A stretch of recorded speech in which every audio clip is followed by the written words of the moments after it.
સાબરકાંઠામાં જિલ્લા ગ્રામ વિકાસ એજન્સી સાથે કરોડોની ઠગાઈ થઈ। ઉમા એન્ટરપ્રાઇઝ નામની એજન્સીના સંચાલકો સામે ફરિયાદ નોંધાઈ છે। ટેન્ડરની બેંક સિક્યુરિટી ડિપોઝિટના નામે ઉમા એન્ટરપ્રાઇઝે ગોટાળા કર્યા હતા। ટેન્ડર સામે જમા કરાવવાની થતી 27 લાખની સિક્યુરિટી ડિપોઝિટમાં ખેલ કર્યો છે।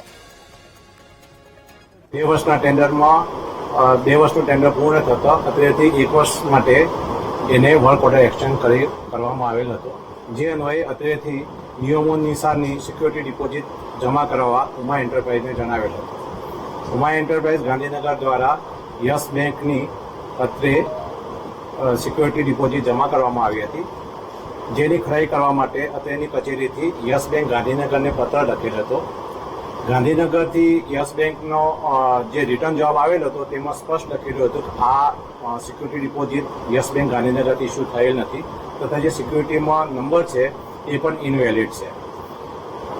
જેવી આવી માહિતી મળતા તરત જ નિયામક સાહેબ અને માન્ય ચેરમેન સાહેબશ્રીને આ ફાઇલ ચલાવતો માન્ય ચેરમેન સાહેબ શ્રીએ સદર જે એજન્સી ઉમા એજન્સી હતી એને બ્લેકલિસ્ટ કરી તથા તેની સામે કાયદેસરના ફરિયાદ કરવા માટે જણાવેલ હતા।